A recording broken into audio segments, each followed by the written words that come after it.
And we are live. Good afternoon. Good afternoon. So, welcome to today's Leadership Live on dealing with school administration. Did you know that 40 to 50% of teachers globally consider leaving the profession within their first 5 years due to stress and burnout? This series is the toolkit to stop you from quitting. Welcome back to this is the second episode of our series, Empowering Teachers, the Agency Toolkit. So in our first episode, we set the stage, didn't we, Manolo? We set the stage for agency by focusing on internal validation and building the thick skin needed for professional confidence. And today we're going to focus on the topic of administration and communicating with school administration. But first, I'd like to introduce my guest and an old friend. We've been friends for, I think, about 20 years now.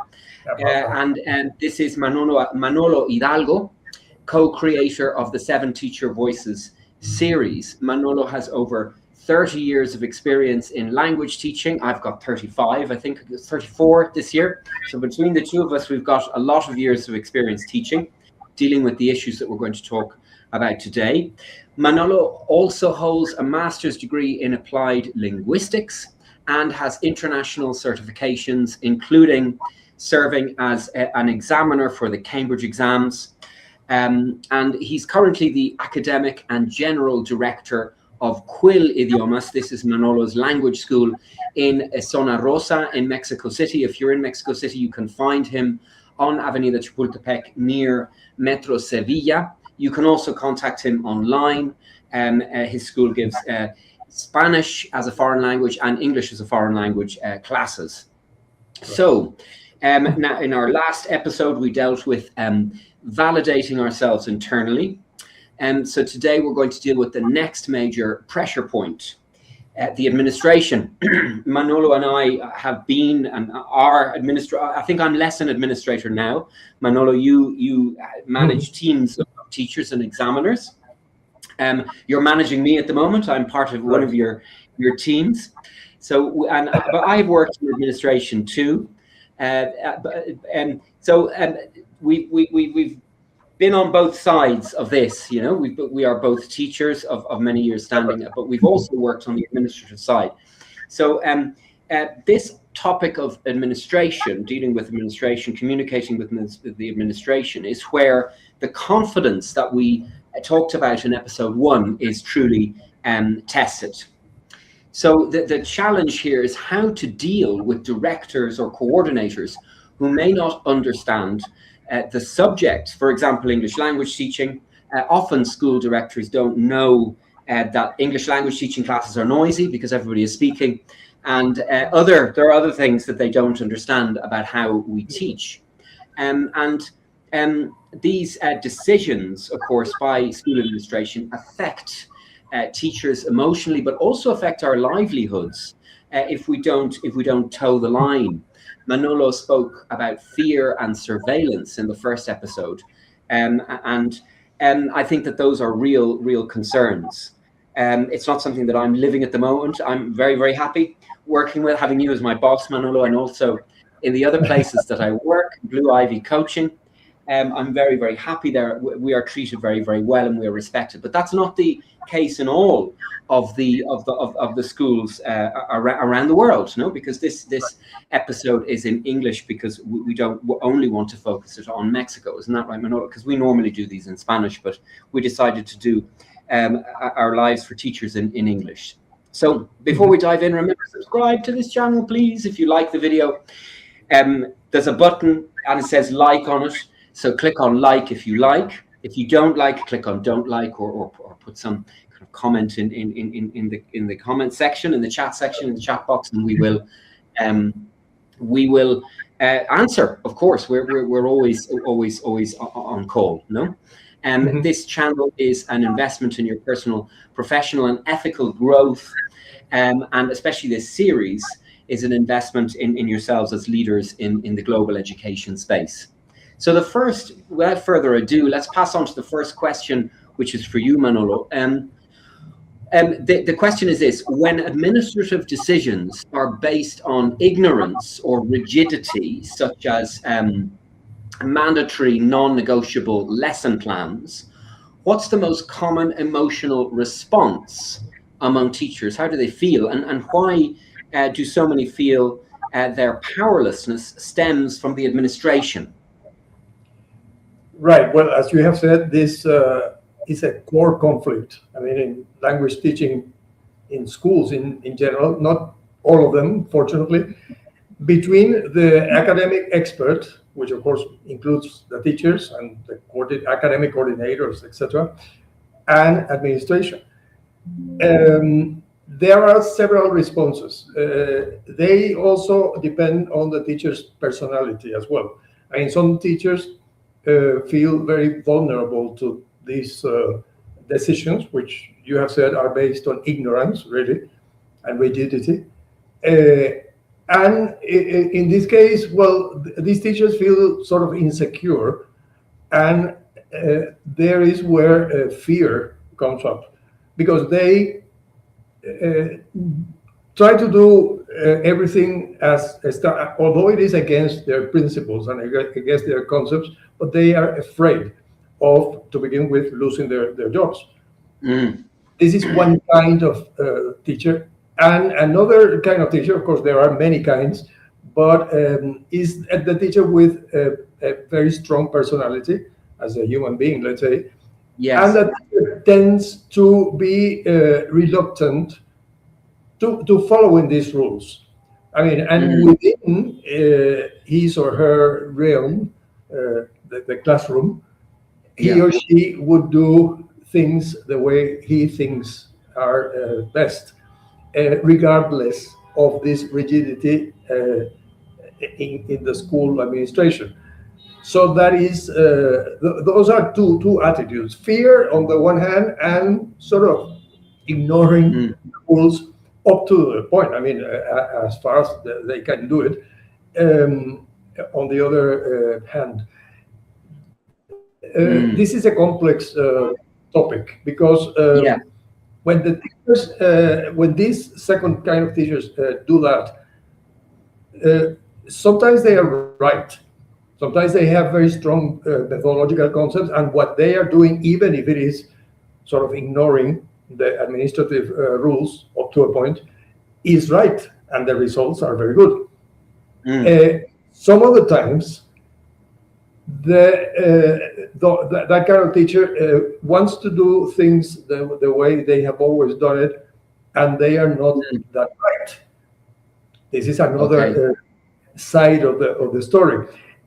I have a story. I won't mention the school or the teacher, but this reflects what we are talking about.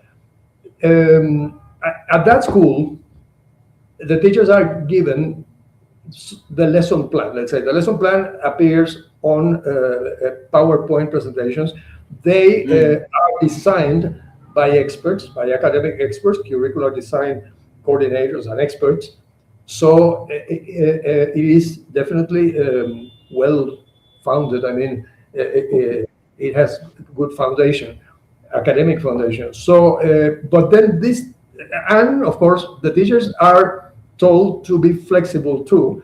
I mean, to make the classes dynamic, to use the PowerPoint and to show it, of course, to the students.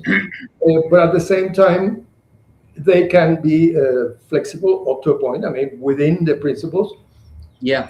And make it more dynamic. Sometimes adding up additional, some exercises, or even omitting some, etc. Now, this professor is the typical teacher who is completely the opposite of discipline. I mean, he does things. He simply ignored the PowerPoint. He didn't show the PowerPoint presentations at all. When he was visited by an academic coordinator, he said that he didn't agree with the PowerPoints and that he was doing his own lesson plan. This is the other extreme. Because if the professors are given this freedom to make the PowerPoint presentation dynamic and all that total lack of discipline towards the rules of the school, because that school has that. I mean, actually, it is better because these lesson plans are very well structured and all that. Yeah. So he is like a rebel. He has this rebellious attitude, and then he says, "No, I won't even show the now." In that particular case, the results were very good because he is a very good professor and he knows. Yeah. But then on the other hand, why not use the PowerPoint? I mean, if the school gives you that and you are sure of your principles and all that, and by the way, the PowerPoint is designed according to the same methodological principles, why ignore it? I mean, this is another attitude which is is the opposite. Then in the long run, that teacher quit. Okay. Because he did not agree with these policies of having to use the PowerPoint and all that. So there are different attitudes about this. One is the teacher who feels insecure and he's completely afraid and he's like a robot and he will follow all the, even if he considers that they are completely ridiculous. And some other teachers who are, let's say, too free or too they are not inflexible. No, inflexible. Inflexible. That's right, and that is also a negative attitude. So there are and it's counterproductive. And I think I'm working in 3 different schools at the moment. And every school is slightly different, you know, and as a teacher you have to have an open mind and I adapt to the policies and the material and the programs of those schools. I think you have to, and at the same time you have to adapt the materials, because that's a teaching skill, isn't it? It's one of the teaching skills when you're learning to be a teacher, adapting textbooks and adapting materials. And a good school, a good quality school, will want you to adapt, because it's very boring to just follow something, exercise 1, exercise 2, you know? I think what you're saying is it's a middle ground, isn't it? It's a middle ground. That's right. That needs to be struck. Ground. And of course, the teacher's action zone is very important. I mean, like what you're saying. I mean, because if we say that we are applying a learner-centered approach, the program or in this case, these PowerPoint lessons and all that are for all the institution. I mean, for all the students. Yeah. But the teacher is responsible for adapting that to his or her own students. I mean, because every group is different, and then you are supposed to be free to adapt it. You have to, actually, if you're going to teach in a student-centered way, with the students at the center of everything. You actually have to adapt. No lesson or no group is exactly the same, you know. It's not McDonald's, you know. That's the point. And some schools follow that McDonald's model, and that everything is like like a robot. All the classes are it must be the same, and it's impossible. Yes, and the students don't learn. I mean, we can see that in Mexico, where only 2% of the population has a functional level of English. 8% of the population go to private schools. So you would expect that 8% of the population would have a functional level of English, but no, three quarters of the students leave without being able to speak English. And we can see the same thing in mathematics. The PISA results, the PISA international standard results for math, for reading comprehension in Spanish and mathematics, we're talking about Mexico here, are low as well. And so, you know, this kind of McDonald's one-size-fits-all approach, which is very common in Mexico, doesn't work. The numbers are there. It's not by opinion. The numbers are there. Never worked in the 25 years that I've been here, anyway.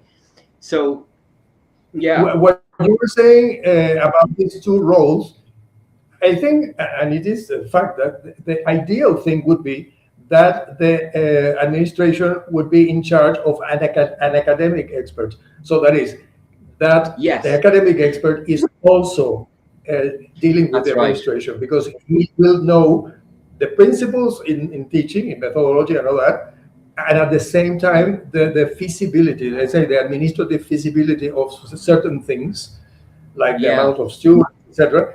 So the perfect combination would be, but that combination is generally doesn't happen really. The administration is one world, and the academic people are another world, and there's a very little communication, and they clash. Yeah.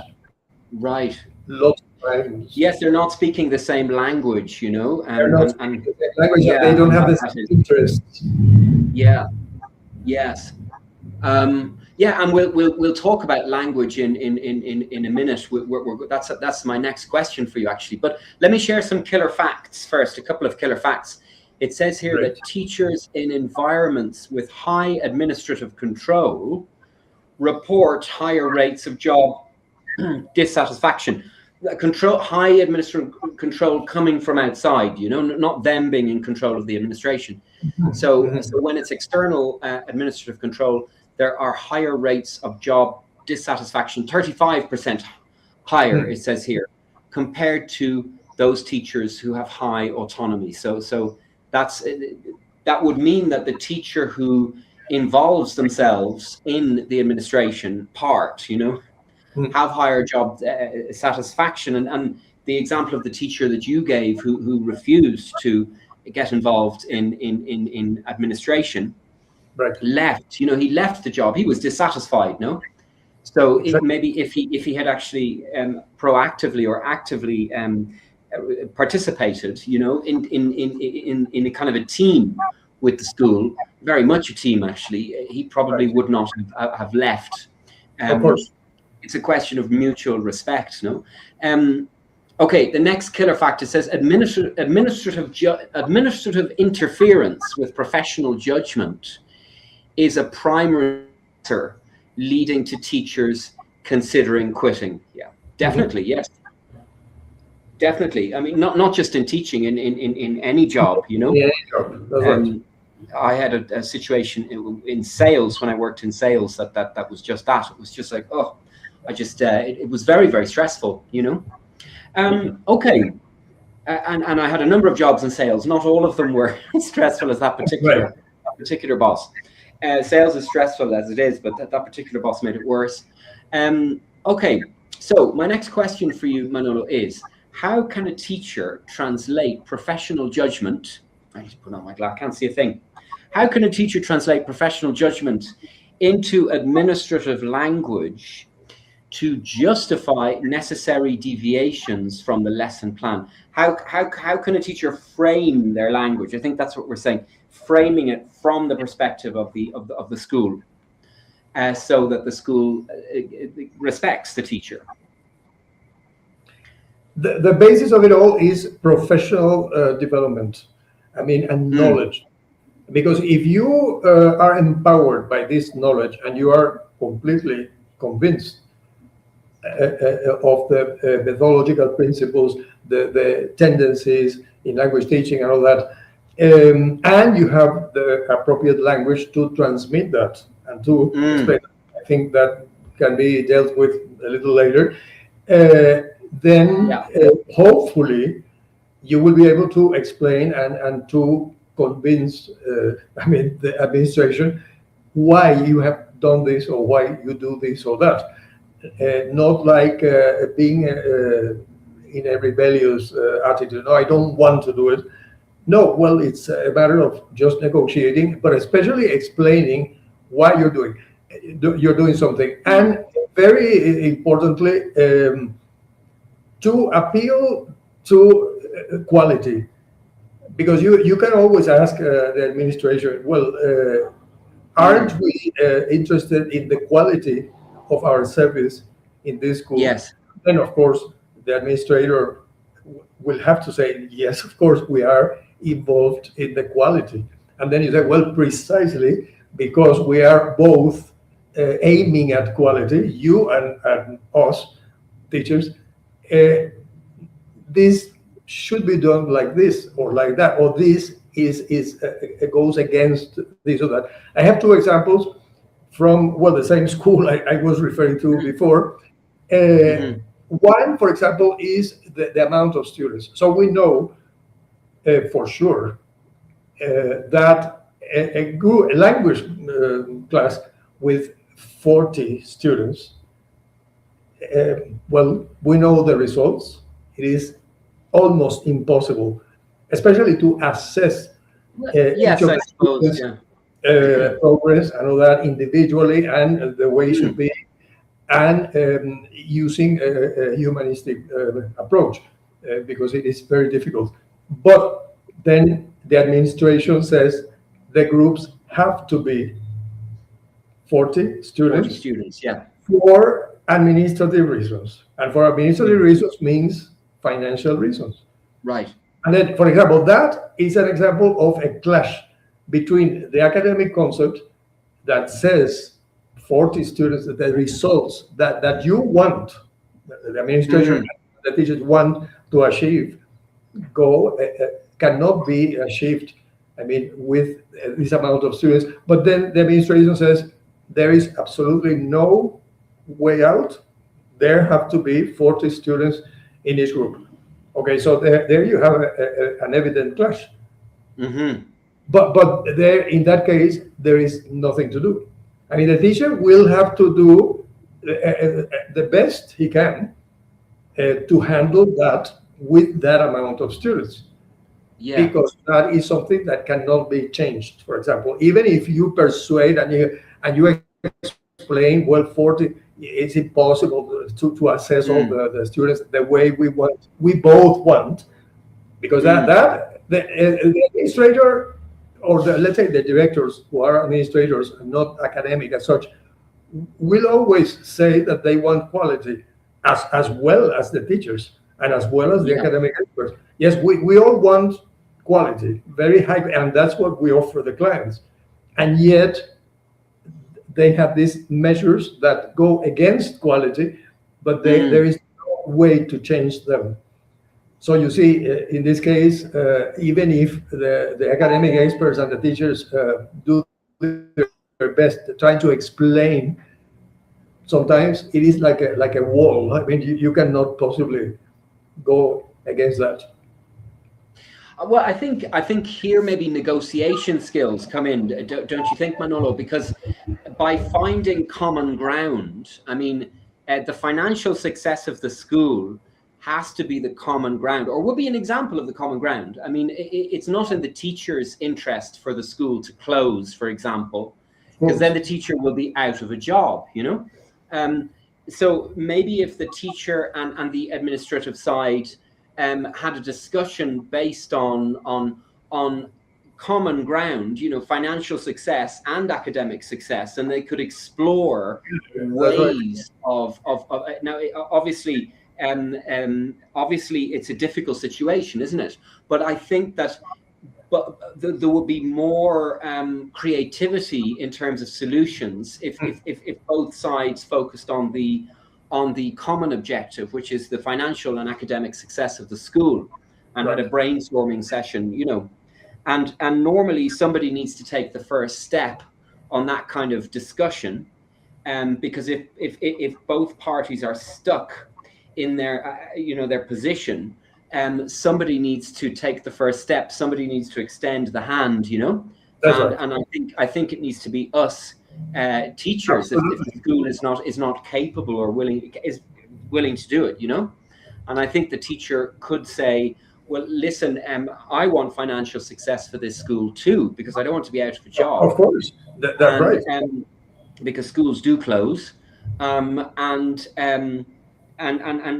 are there ways that we can investigate? I don't know. There are many different possibilities. You know, maybe hiring a teaching assistant, at a lower salary, or somebody on work experience from one of the escuelas normales, one of the teacher training colleges.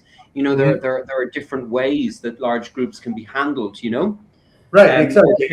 Changing the layout of the classroom so that the students are organized, you know, a divide and conquer thing. You know, you got 40, so split them into 7, or 14 groups of 3 or something like that. No, and then the teacher's free to move around. and there are different things that can be explored, you know. But if the teacher says, you know, I'm not teaching 40 students because it's too many, you know, and the school says, well, tough, it has to be 40 because otherwise we're going to close, you know. Close or not get enough. I mean, you know, because the financial concepts, they may not close, but they want to get this income. I mean, financial benefit. Well, I think they need to get this income, Manolo, they need that too, in order to pay the teachers their own expenses. A school is not OpenAI. I mean, the margin is relatively. I think the maximum the maximum net margin a school could make would be 30% after paying the teachers and the lawyers and the accountants and the school administration and the assistants and the electricity and the rent and the bank loans and you know, the graphic designers and the webmaster and the yeah, absolutely. This is understandable. It is understandable. 30% is not, you know, 30% net profit is, it's, I mean, yes, it's more than you would get by investing it in the bank, but it's not, you know, so I think these schools, a lot of these schools are you know, not the elite schools, but a lot of these schools are very,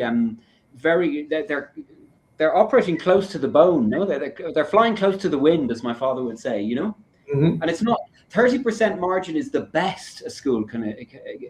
That's right. I mean, I think that kind of business cannot expect more than a 30% margin. A bookstore or a clothing store would expect 15% margin because they're distributing goods, and supermarkets manage on a 2% or a 1.5% margin, but they sell, you know, millions and millions of units, so that they make up for it in volume. So it's not like schools are making money hand over fist, you know. I mean, and that's not my opinion. That is the economics of it, you know. So I mean, it's not a very good. It's not a good business. It's not a good idea to set up a school. Actually, no, it is difficult. I mean, we've done it because we are educators but it's what we know. But it's not a great business, you know. To be honest with you, something like OpenAI or a bar would be much better. A bar, you'd earn lots more money opening a bar. There's lots of money in alcohol. Yeah, that's right. And you always have lots of interested people interested in drinking it, you know. The thing is that being able to get to this balance, I mean, as you said, this negotiation, and for the administrative part to understand also the academic part, and then get a middle point. Yet, in some cases, it is not feasible. I mean, financially, it's not feasible, and then the teacher, but because, of course, the administrators who don't know very much, or maybe at all, the language teaching world, they think that with 40 students, the teachers, and they would put the blame on the teachers if the results are not good. So they think, well, yes, you can handle 40 students, and this is feasible, and even if it is not like that. And then I think, Manolo, if you are a good teacher, you can teach 40. Have you ever heard of Prabhu, the Indian English language teacher? Prabhu used to teach groups of 300 or 400 students in enormous, you know, in enormous kind of, you know, halls, and that's how he taught English. Now this is Prabhu. He's you know, a guru of English language teaching. Not all teachers will have the skill of Prabhu, but it can definitely be done, you know. So yes, so we've hit on something there. In a minute, we're going to talk about the language that we use to frame our difficult messages, you know, for the administration, so that there's no resistance from the administration. But I think we've hit on a very, very important skill, which is negotiation, you know. Super important. And I think that even in the most difficult situation, when somebody takes that first step towards finding common ground, amazing things can be achieved, you know. the Irish Civil War was ended in 1998 by that kind of person, Mo Mowlam. She did that, and she got two sides that were killing each other to sit down and talk to each other and reach a peace agreement, you know. And that civil war had been going on for a very long time, for about 100 years. So, you know, it's not easy, but I think these are schools. It's not a civil war at the end of the day, you know. So these things can be negotiated, but it's tough. Yeah, it's tough. So I've got another killer fact here. When teachers base their deviations on documented student performance data, administrators approve the change 92% of the time. This is what I'm saying. So when your opinions are based on data and sound, sound methodology, and you find a common goal with the school administration, and not just your goal as a teacher. That's right. You know, you can get pretty much anything approved if it makes sense. You know, it has to make sense. I had a boss, a really, really amazing boss, that used to say that whenever we had a disagreement about something, he would say, it has to make sense. Do whatever you want, but just as long as it makes sense, you know? And that's it. That's all. Yeah, the thing is that good sense for some people is something, and then common sense for other people is something else. But well, normally in this case, it would be based on numbers and time and a number of different variables. And, you know, we're not talking about common sense here. We're talking about facts and figures. That's right. Sense. We're talking about numbers and here in the sense of in the context of a school, it's results. You know, if the students don't learn. You know, if there are 15 in a group or 10 in a group and the students don't learn, or there's 5 in a group and the students don't learn, which is often the case in Mexico. Most people don't actually learn anything through English language teaching in Mexico. Why? Well, because only 2% of the population has a functional level of English currently. So that means the last 20 years of language education hasn't really achieved very much at all, because there are many, many more. Well, there's 8% of the population passes through a private school. That means the private schools are not doing their job, you know. Probably the teachers are not doing their job, you know. So just because you make the group size smaller, Manolo, it doesn't guarantee learning, you know. I mean, we can see that in Mexico in the private schools. No, not really. Well, if there is good teacher preparation, I mean, then the teacher, as you say, even a very well prepared teacher can handle 40 students. But yet, if the group is smaller and there are not good results, then the teacher may not be very well prepared. Which is the norm. The norm is smaller groups in private schools. I'm not talking about language schools. I'm talking about preescolar, primaria, you know. In Mexico, in the Mexican context, I don't know what it's like in other countries, but smaller groups, it doesn't necessarily lead to better academic results. And the same thing, you can get very good academic results with larger groups. Where I went to school in Ireland, there was 35 of us in the classroom, and I think I came out fine. The teachers managed to deal with 35 students, you know. Yeah, well, it is feasible, but then the teacher has to be very, very well prepared. Yes, the teachers need to be very good. And very good. You know? And have a wonderful class management and well, all that. You know, this is it is really a responsibility from the teacher. I mean, the teacher's professional preparation, let's say, will. No, I think it's very, very important to say, I think, that when a teacher has institutional backup, the results are actually, you know, exponentially better. You know, it is very difficult for a teacher to operate on their own. You know, of course. For sure. But that's why the two sides need to learn how to work in a team. You know, definitely. If one side sees the other side as the enemy, then the school will collapse. You know, of course, the school will collapse. I think, or at least it doesn't have much chances of success. You know.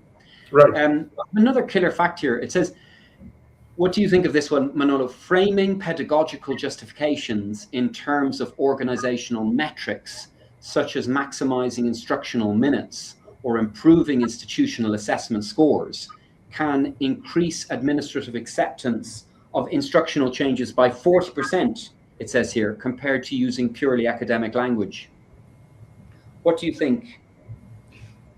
Yes, well, the thing is that purely academic language may not be understood by the administrative side. I mean, the Yes. administrative side would understand figures and results, very concrete, specific results, and that's because the purely academic language might sound a little bit abstract to Yeah.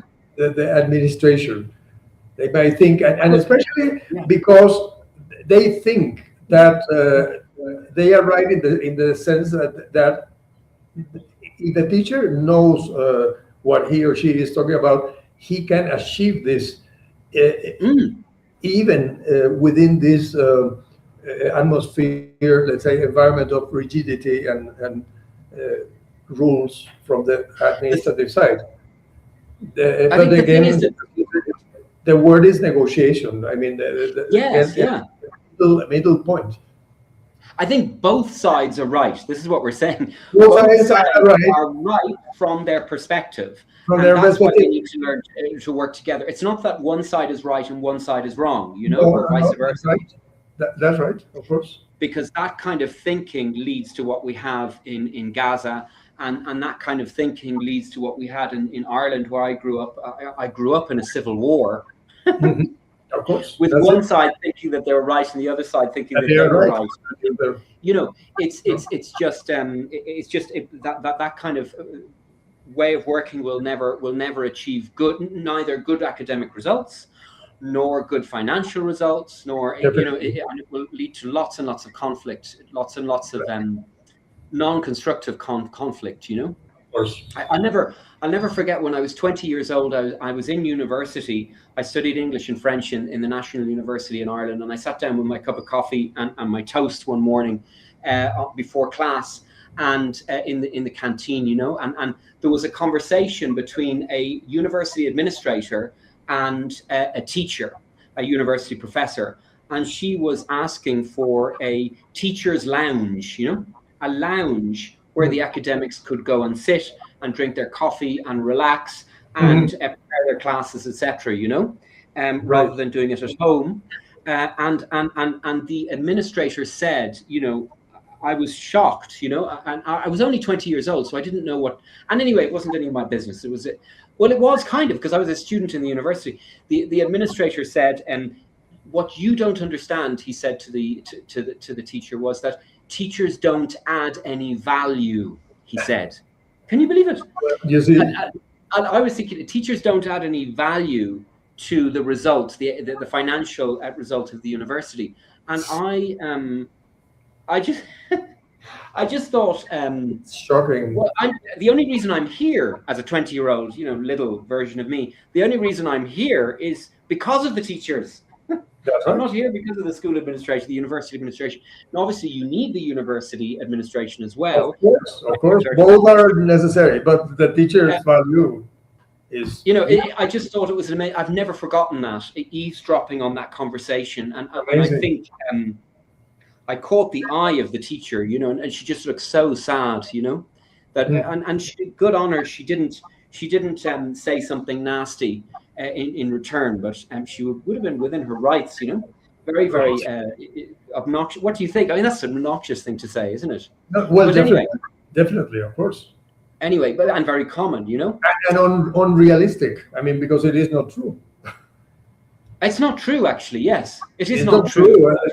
One of the major values of an institution is, of course, teachers. Yeah. Of course.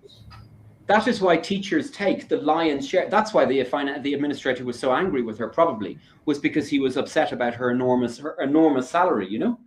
But there is a reason why teachers take the lion's share of the income of a school. They take about 30 or 40% of the income that comes in. Right. Because, I mean, there are other people, there are webmasters, designers, lawyers, accountants, assistants, you know, cleaners. You know, where would it be without toilet cleaners? You know, all of these people need to be paid, you know, and the taxman as well. You know, but the teacher actually gets the biggest chunk. Everybody else gets, you know, 0.5%, 1%, 2%, 3%. The teacher, because they do add an awful lot of value, of course. Of course. you know, unless it's Duolingo or something like that, you know, which is no teacher. You well, yes. And then, well, we'll see in a few years' time whether people really have learned anything with things like that. So let's pass on to the next question for you, Manolo, is what are effective communication strategies? Now here we're getting into the language side of things for asserting professional boundaries when faced with non-optimal teaching demands from administrators. Right. Well, again, as we were saying, the first thing is having this very good methodological preparation. I mean, being an authority and being very well empowered with all these concepts so that you can transmit them. Now, the other side is how to transmit them to the administration. The language so you have to think, okay, I have to put this concept across, but then the next question is, how am I going to do it? So I would always suggest, and of course you have said it too, that the language should be on the positive side. I mean, not focusing on the negative, but on the positive. And of course, never trying to impose your opinion. Especially, like we have said before, we're not saying this is right or this is wrong or I refuse to do this, but I would suggest this or that. And especially, again, appealing on the quality of the school, because that is something that they are supposed to share. And yes, exactly. I mean, we have to, the first thing is saying, well, we have the same aim here. The administration and the academic part, we have the same goal. Yeah. And of course, they would have to admit that it is true. And then affirm it. Mm-hmm. And consequently, well, I would suggest that this would work better than this, and this would not work because of this and that. And then again, well, it's a matter of negotiation, and hopefully the administration would understand. I think at least some of the points. So yes, it's negotiation and teamwork. I think more than negotiation. Actually, it's teamwork. Teamwork all the time. All the time, it's saying that, well, we are a team. We belong to the same team. I mean, for the administration to consider that, to think, and well, it is true, really, that it is a team. It is not like the academic world is completely apart, because that also happens. I mean, thinking that, and the attitudes of several teams and academic people is a little bit arrogant. That, I mean, sort of, on the other hand, diminishing the administrative part, the administrators and administrative employees and all that. Yeah. So it's always a matter of making them feel part of the team. Okay, we are working together in order to achieve very good results for the school. Academic and financial, Academic and administrative, that's right, of course. And it is true. It is true. Yes, of course. Yes, it's not invented stuff. No, that is what both sides want. And of course. Rather than wasting time fighting about things, they should be using that time to see how to get to the result, so that everybody can go home happy and with a paycheck. There's nothing worse than having no paycheck. That's right. You know, it's not great. But I think there are other strategies as well that teachers could try. For example, the last time we tried this, we got these results, you know, which were not great. Do you think that this time we could do it a different way to see how it works out? Try my way, or what I'm suggesting, and if it doesn't work, then we go back to your way. You know, I think that's a really good strategy. Of course, definitely. You know, because the last time we did it this way, it didn't work. You know, or it didn't work the way we wanted. Are unquestionable. Let's say. And then if it doesn't work, if your way doesn't work, then you have to have the humility to go back to the old way, or to find a third way. That's right, or a third way. That's right. Third way, yeah. Exactly. Of course. Exactly. It's like the story of the orange. Do you know the Chinese story of the orange? No, I don't remember. There's a man and a woman, and they're fighting over an orange. Both want the orange, no? And they're very upset about this. And they reach a solution, which is to cut the orange in half with a knife. So each goes home with their half of the orange, but they are not very happy, and they're still very angry with each other. And they're unhappy because they didn't get 100% of what they wanted. So if only they had known, and this is how the Chinese story ends, if only they had known to ask each other what they wanted the orange for, because the woman wanted it to make a cake, and the man wanted it to drink some orange juice. And if they had taken the time to ask each other those questions, what they could have done was use the orange, all of it, to give the man his glass of orange, and the woman could have taken the orange peel, which the man ended up throwing away anyway, and she would have 100% of the orange peel, and then they would have both gotten what they wanted, but they never took the time to ask each other. And as a result, it wasn't a win-win. Right. It was a solution, a little bit like the solution in Palestine at the moment, but it wasn't a win-win or a divided Ireland, divide it in two. But it wasn't a win-win solution, And so many conflicts in the world, so many throughout history. Of course. Well, there's a saying in Spanish, cada cabeza es un mundo. Every head is a world. And unfortunately, conflict is a part of life.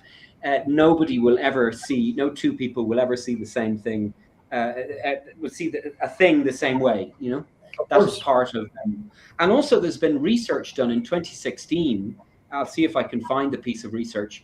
There's a number of pieces of research. It was finally announced in 2016 that diverse teams are more successful than teams where everybody thinks the same. Definitely. For the same reason. They come up with better solutions, they come up with more creative solutions, and they work together more effectively, That was suspected until around 2016, when it was actually confirmed that, a team obviously produces more than one single person, but a diverse team produces much, much more than a team where everybody thinks the same. And often teams where everybody thinks the same fail, That's right. Because they don't see the hole in the road that's coming up. The whole thing, right? The big picture. Yeah. So anyway, Este, I think I've got some more killer facts here before we move on to our last question. Yes, this is really important. This is emotional intelligence. It says here, using de-escalating language.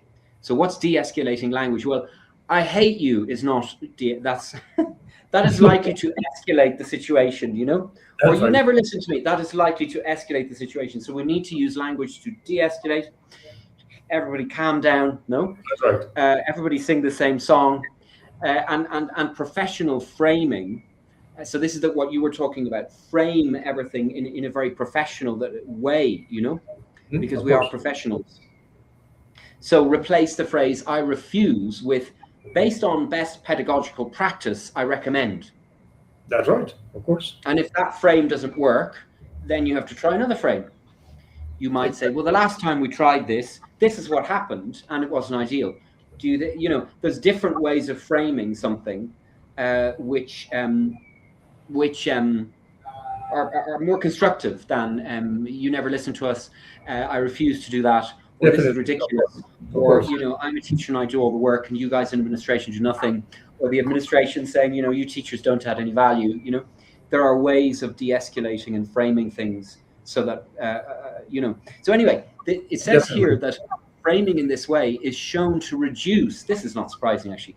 This is shown to reduce confrontational administrative follow-up by over 50%. The administration leaves you alone because they start to trust you, because you're on the same side, But by up to 50%, it says it reduces confrontational administrative follow-up by over 50%, which is obviously going to reduce stress. I have another on both sides. I've got another killer fact here. It says, when teachers explicitly link their decisions to objective recognized standards such as PISA,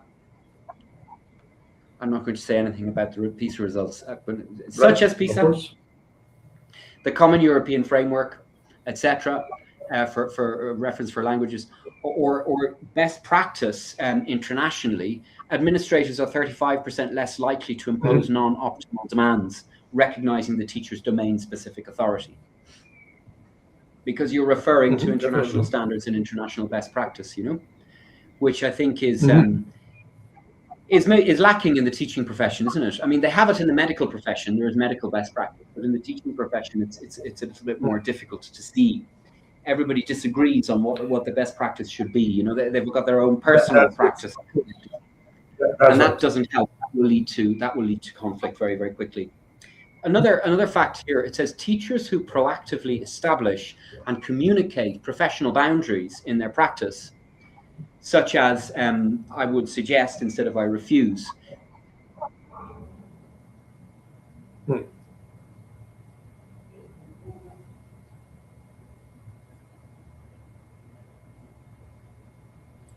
Well, I think your camera froze.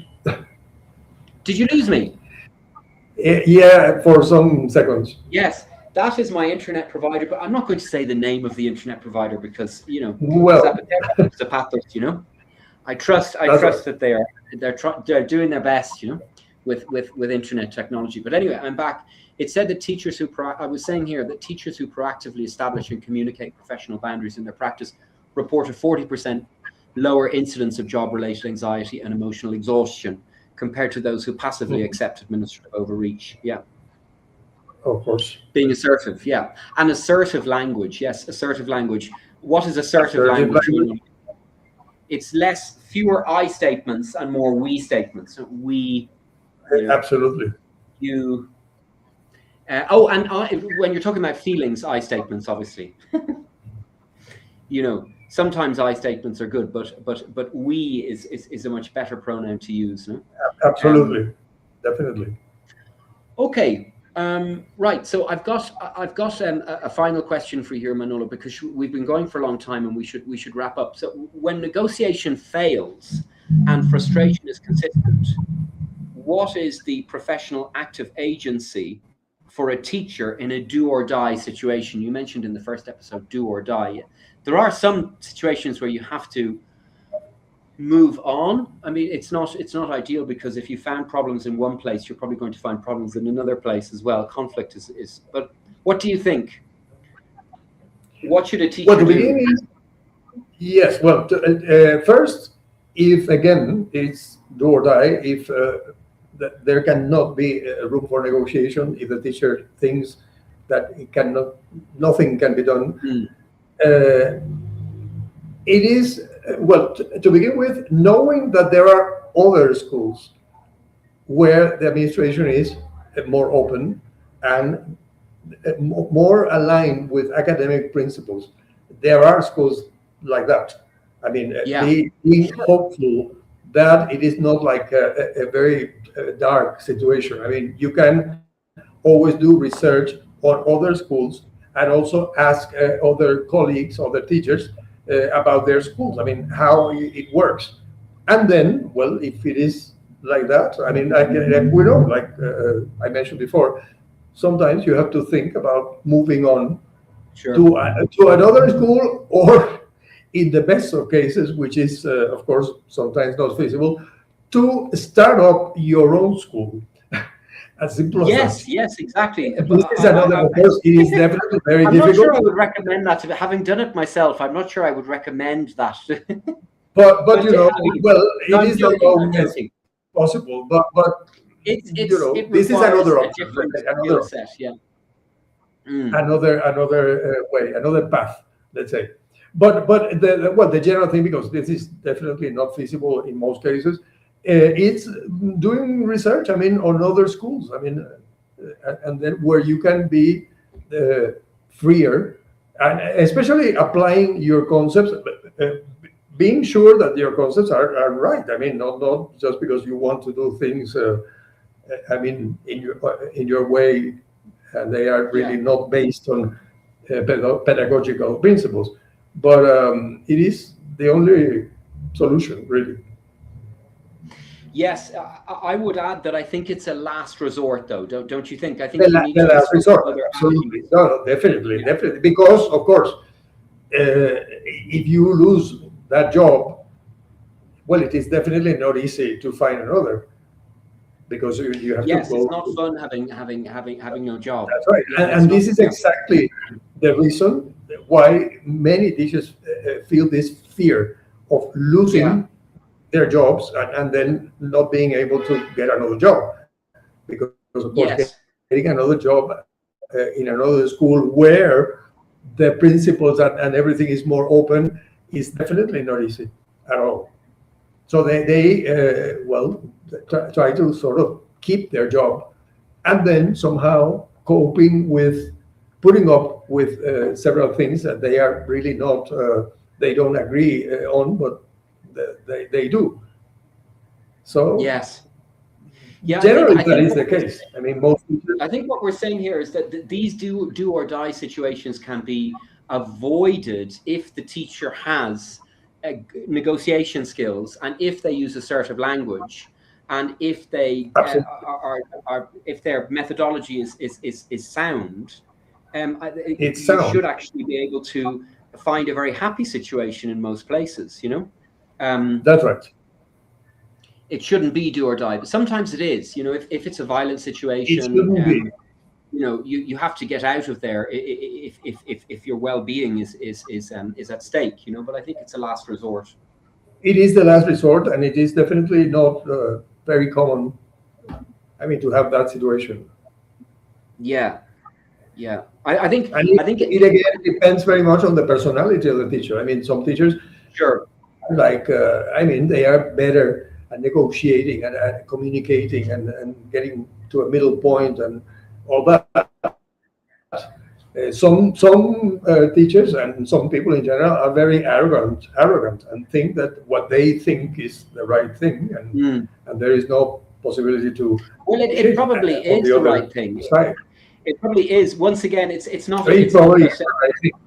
both sides are right. It's just that they see the problem differently, because they've got different perspectives. But It's the story of the orange. it's the story of the orange. Yeah. I mean, I think it is very common for teachers to find themselves or to feel that they're in a do or die situation. You have 40 or 50% of teachers entering the profession thinking of leaving it within their first 5 years.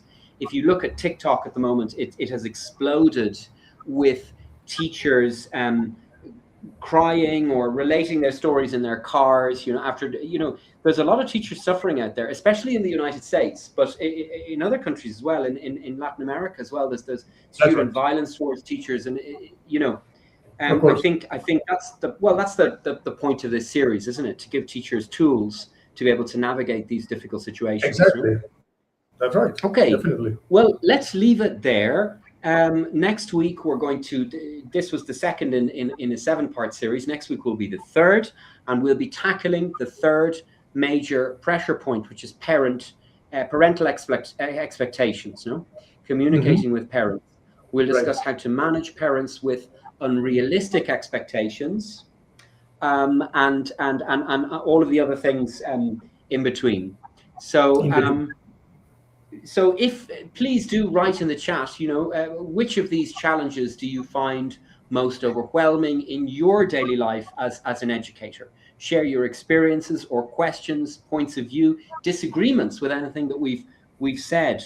Debate is always very welcome. We know that managing difficult people and difficult professional situations is not just teaching methodology. It's key to your success and sanity.